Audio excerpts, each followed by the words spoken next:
Hello again, and welcome back to Granny Dorothy Visits. Today's topic is the positive principle, and the first reading from Wayne Dyer's Everyday Wisdom. Go beyond the ideas of succeeding and failing. These are the judgments. Stay in the process and allow the universe to handle the details.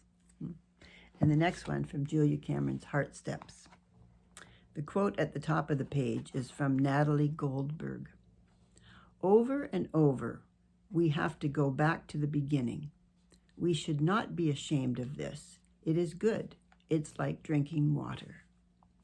And this is entitled, God is always with me and within me. In times of adversity, I accept divine help in my life. I invite, expect, and welcome divine interaction and intervention in my affairs. I recognize there is no circumstance immune to the power of God.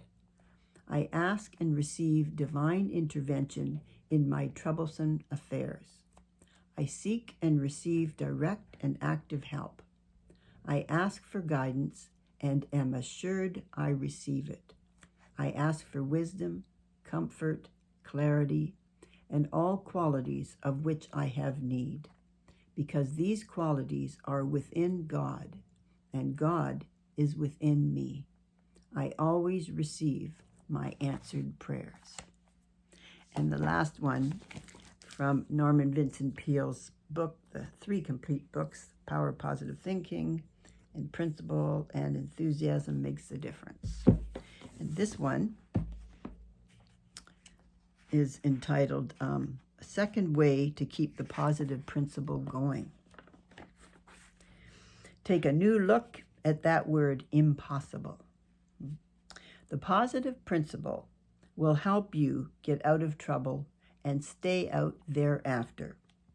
Let me tell you a story about Fred and Jennifer, who were in trouble, real trouble.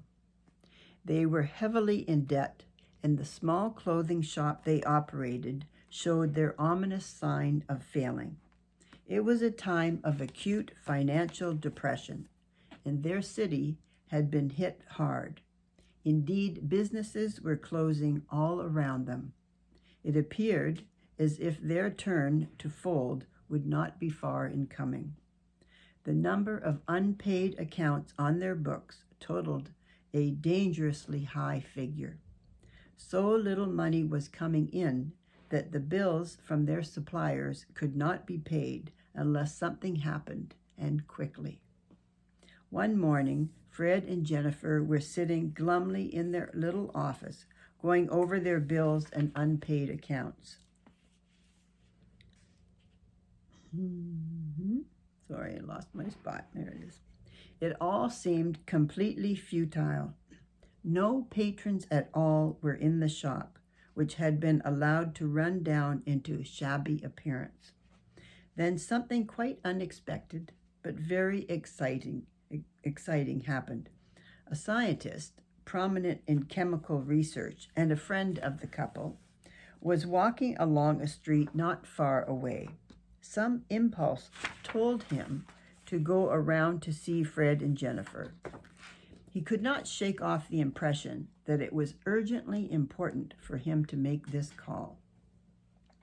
The scientist's friend found the young couple in a state of mind bordering on despair mixed with panic. To his quite unnecessary question, "How's business?" Fred took a sheet of paper and printed on it in large letters the word impossible, and shoved it in front of their friend. The great human being named Dr. Alfred E. Cliff. He studied the graphic word and then said thoughtfully, "Let's take a look at that word, impossible. Just seeing what can be done with it if you don't let it overwhelm you." So saying, he took a big black pencil and drew 2 lines, one through the I, the other through the M, so that it now looked like this, which is uh, impossible, but the first two letters have a stroke through them. So all you see is the word possible. The word possible is freed of the I am, stood out strong and clear.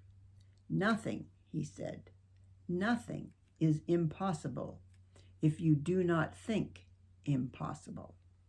So what do you say? Let's start seeing only possibles. Let's apply the positive principle to your situation. Al Cliff picked up his top invoice from the stack of bills ready to be sent to their accounts. John Abbott, he read. What do you know about Mr. Abbott? Has he a wife and children?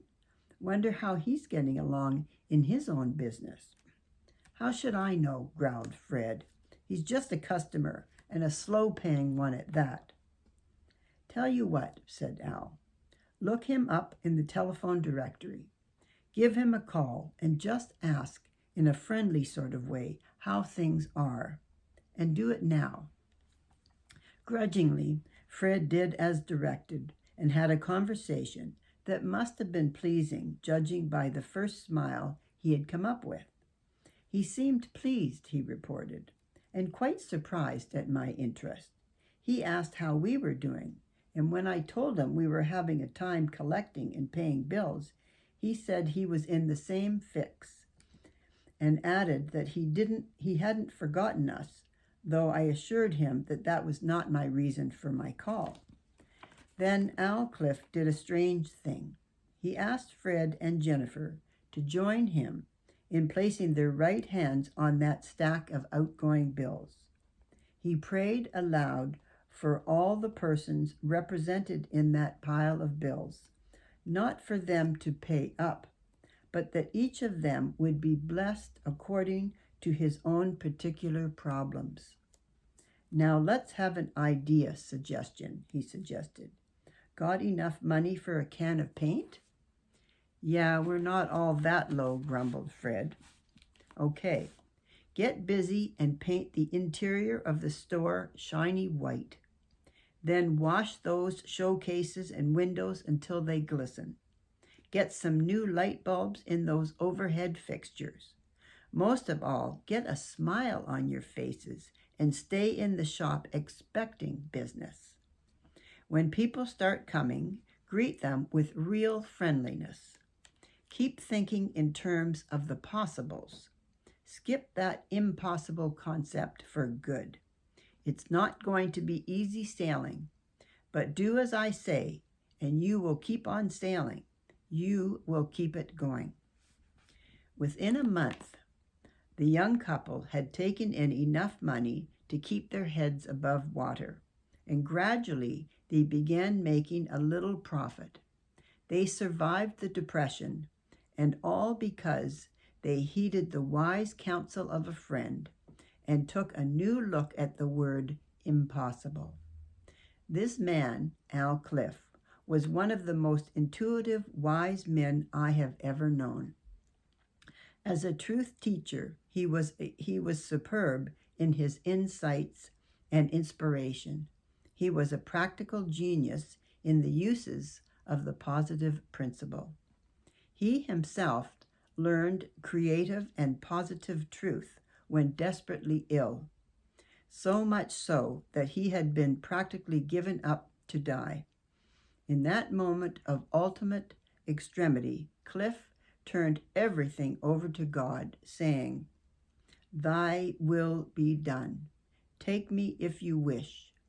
But if it be your will that I live, I will spend my years in teaching the amazing power of spiritual truth to overcome sickness, failure, and all manner of difficulty." Always thereafter, Dr. Cliff taught a most basic truth, one that enormously benefited me personally, and similarly thousands of others, and he expressed it in an unforgettable and felicitous phrase. Felicitous. Need my husband to pronounce it for me. The phrase being, let go and let God. This means essentially to do the best, the very best you possibly can do. Then, to quote St. Paul, having done all to stand. When you have done all you can do, what more can you do? That is the time to let it go and let God take over. With this methodology of the positive principle, you need never be discouraged or defeated. Nothing is any longer impossible. On the basis of this philosophy, you can always and forever keep it going. That's great, eh? That's true. Nothing is impossible.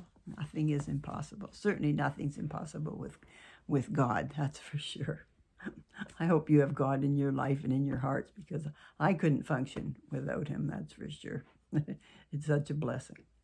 Anyway, I hope you have a good life and a happy time, and I'm sending you my love.